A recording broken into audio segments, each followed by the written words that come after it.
Kerajaan Banjar adalah sebuah kesultanan wilayahnya saat ini termasuk ke dalam Provinsi Kalimantan Selatan, Indonesia. Wilayah Banjar yang lebih luas terbentang dari Tanjung Sambar sampai Tanjung Aru. Kesultanan ini semula beribu kota di Banjarmasin, kemudian dipindahkan ke beberapa tempat, dan terakhir di Martapura. Kesultanan Banjar atau Kesultanan Banjarmasin berdiri pada tahun 1520, dihapuskan sepihak oleh Belanda 11 Juni 1860. Namun rakyat Banjar tetap mengakui adanya pemerintahan darurat atau pelarian yang baru berakhir pada 24 Januari 1905. Kesultanan Banjar merupakan penerus dari kerajaan negara Daha, yaitu kerajaan Hindu yang beribu kota di kota negara. Sekarang merupakan ibu kota Kecamatan Daha Selatan, Hulu Sungai Selatan. Tahun berdirinya kerajaan Banjar ini adalah pada tahun 1526, bertepatan dengan Sultan Suryansyah berkuasa sebagai raja pendiri Banjar. Sebenarnya wilayah kekuasaan kerajaan Banjar adalah hadiah dari Pangeran Tumenggung dari kerajaan Daha. Pangeran Samudra atau Sultan Suryansyah telah membantu Pangeran Tumenggung dalam melakukan peperangan. Sewaktu kecil, nama Sultan Suryansyah ialah Raden Samudra. Seusai diangkat sebagai raja, namanya berubah menjadi Pangeran Samudra, dan juga sesudah memeluk Islam, namanya berubah kembali menjadi Sultan Suryansyah. Gelar lain yang disematkan pada beliau ialah Panembahan atau Sususuhan Batu Habang. Ada 1000 perahu dan 400 prajurit yang pendamping Pangeran Samudra dan Pangeran Tumenggung. Akhirnya kemenangan dalam peperangan pun bisa diraih. Saking senangnya Pangeran Tumenggung memberikan tahtanya kepada Pangeran Samudra. Kerajaan Daha belum runtuh, tetapi masih ada dengan Pangeran Tumenggung sebagai rajanya. Namun, wilayah Daha hanya di wilayah Batangalai saja. Pangeran Samudra adalah cucu Raja Sukarama, Raja Kerajaan Daha. Sebelum mangkat atau meninggal, beliau berpesan agar Daha diteruskan kepemimpinannya oleh Pangeran Samudra, cucunya. Namun karena usia cucunya yang belum cukup, maka kedudukan digantikan sementara oleh Pangeran Tumenggung.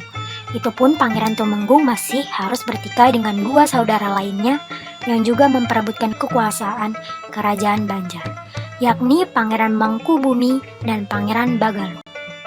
Sistem politik elit birokrasi sudah diterapkan di kerajaan Banjar ini, di mana setiap daerah kekuasaan sudah memiliki kepemimpinan sendiri-sendiri. Ada adipati yang membawahi provinsi, lalawangan atau lurah, dan juga pembakal yang memimpin desa.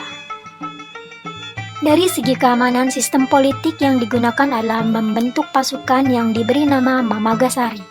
Dalam satu keanggotaan terdiri dari 40 jiwa. Itu untuk keamanan rakyat. Kalau khusus keamanan keraton, nama pasukannya adalah Sarawisa dengan anggota 50 jiwa. Berdagang adalah aktivitas yang paling banyak digeluti rakyat Banjar untuk memenuhi kebutuhan sehari-hari. Didukung oleh letak geografis yang strategis, sejak abad ke-16 perdagangan di Banjar beromset sangat tinggi. Lada sebagai komoditas ekspor dari Banjar pun berhasil menggait konsumen dari Tiongkok. Lada sebagai komoditas ekspor dari Banjar pun berhasil menggait konsumen dari Tiongkok. Permintaan ini melesat tinggi sehingga perkebunan lada pun semakin berkembang. Raja sangat mendukung dan bahkan memfasilitasi dengan memberikan tempat dermaga perdagangan di Pulau Jawa.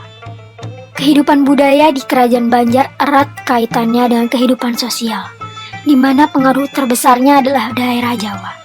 Banyak orang Jawa yang bermigrasi ke Kalimantan karena penyerangan perluasan wilayah yang dilakukan oleh Kesultanan Banjar.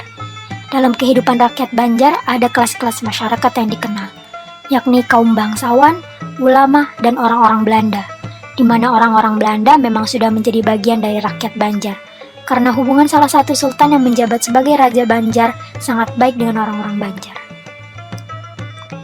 Islam menjadi agama atau keyakinan yang dianut oleh rakyat Banjar. Walaupun sebelumnya raja pendiri kerajaan Banjar beragama Hindu, tetapi saat menjadi raja, sang raja langsung memutuskan untuk memeluk Islam.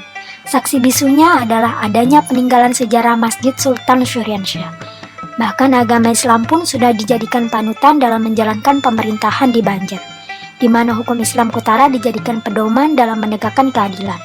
Untuk itulah peran para ulama atau ahli syariat Islam sangatlah penting di sini. Peninggalan-peninggalan sejarah Kerajaan Banjar membuktikan bahwa kerajaan ini pernah eksis, walaupun jumlah peninggalan sejarahnya tidak sebanyak kerajaan-kerajaan lain, seperti Kerajaan Sriwijaya atau Samudra Pasai. Tetapi peninggalan tersebut adalah bukti sejarah yang harus dilestarikan. Ada Masjid Sultan Syuriansyah, yang menjadi satu-satunya peninggalan Kerajaan Banjar yang masih digunakan sampai sekarang ini. Ada Candi Agung Muntai. Candi Agung Muntai ini memang benar peninggalan Kerajaan Banjar. Lokasinya adalah di Bandung, Jawa Barat. Usianya diperkirakan sudah 740 tahun, namun bangunannya masih sangat bagus. Buku, senjata, stempel kerajaan, dan perkakas lainnya yang tersimpan di Museum Lambung Mangkurat. Lambung Mangkurat sendiri berlokasi di kota Banjarbaru, kurang lebih 35 km dari kota Banjarmasin. Pada museum ini tersimpan beragam peninggalan sejarah seperti perkakas dari batu, ukiran kayu ulin, perkakas pertanian, perlengkapan rumah tangga, alat musik tradisional, beserta peninggalan-peninggalan yang mengandung nilai sejarah khususnya peninggalan